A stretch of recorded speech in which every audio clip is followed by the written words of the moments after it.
الفبای بورس.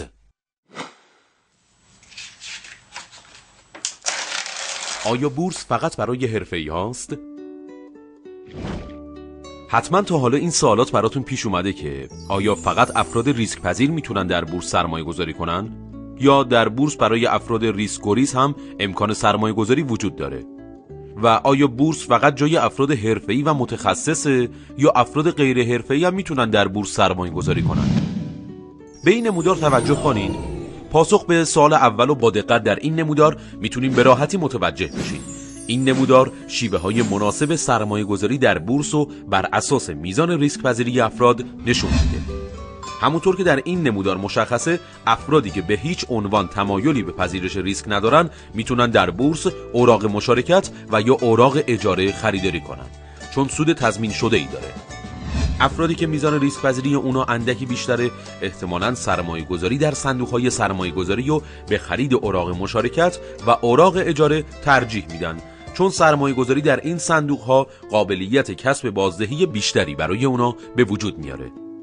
سرمایه گذارانی که از دو گروه قبلی ریسک پذیرترن ترجیح میدن خودشون مستقیما سهام شرکت ها رو خریداری کنن، چون احتمال میدن در ازای پذیرش این ریسک سود بیشتری به دست بیارن. و در نهایت افرادی که به شدت ریسک پذیرن میتونن در قراردادهای آتی سرمایه گذاری کنن.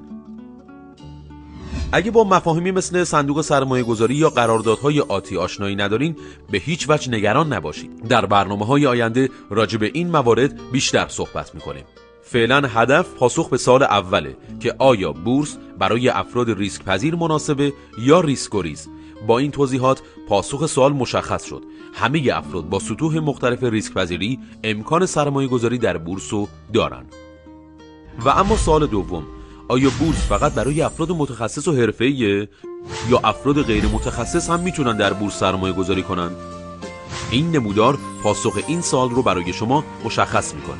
همونطور که در این نمودار هم به خوبی مشخصه، افراد با کمترین تخصص هم میتونن از طریق خرید اوراق مشارکت و یا اوراق اجاره و یا سرمایه گذاری در صندوق‌های سرمایه گذاری که سود ثابتی دارن وارد بورس بشن.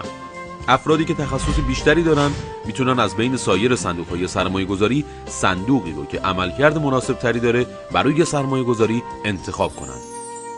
همچنین این گروه از سرمایه گذاران میتونن از خدمات سبدگردانی اختصاصی که در برنامه‌های آینده به طور کامل توضیح میدیم استفاده کنن. با افزایش میزان شناخت و آگاهی افراد از نحوه ارزیابی سهام شرکت‌ها، سرمایه‌گذاران میتونن به صورت مستقیم نسبت به خرید و فروش سهام شرکت‌ها اقدام کنن. افراد بسیار متخصص و حرفه‌ای هم در کنار همه گزینه‌های مورد اشاره، مهارت سرمایه‌گذاری در ابزارهای با ریسک بالا مثل قراردادهای آتی و دیگر موارد رو پیدا می‌کنن. با این اوصاف پاسخ سوال دوم هم مثبته، یعنی برخلاف برخی تصورات رایج، بورس فقط محلی برای سرمایه گذاری افراد متخصص و حرفه‌ای نیست و غیر حرفه‌ای ها هم میتونن سرمایه گذاری در بورس رو تجربه کنن. در برنامه‌های بعدی به تدریج درباره هر یک از شیوه‌های سرمایه گذاری که در این برنامه بهشون اشاره کردیم به صورت مفصل توضیح خواهیم داد. آنچه در این برنامه گفته شد: در بورس امکان سرمایه گذاری برای همه افراد با سطوح ریسک پذیری متفاوت وجود داره.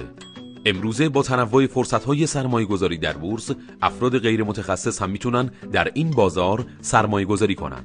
اوراق اجاره و اوراق مشارکت جزو ابزارهای سرمایه گذاری بدون ریسک محسوب میشه و افراد غیر متخصص هم توصیه میشه به جای خرید مستقیم سهام از طریق صندوق‌های سرمایه گذاری وارد بورس بشن. صندوق‌های سرمایه گذاری با بهره‌گیری از افراد متخصص و مورد اعتماد در بورس، سرمایه افراد رو به شیوه حرفه‌ای مدیریت میکنه. خرید مستقیم سهام در مقایسه با سرمایه گذاری از طریق صندوق‌ها ریسک بیشتری داشته و نیازمند تخصص و شناخت کافی است.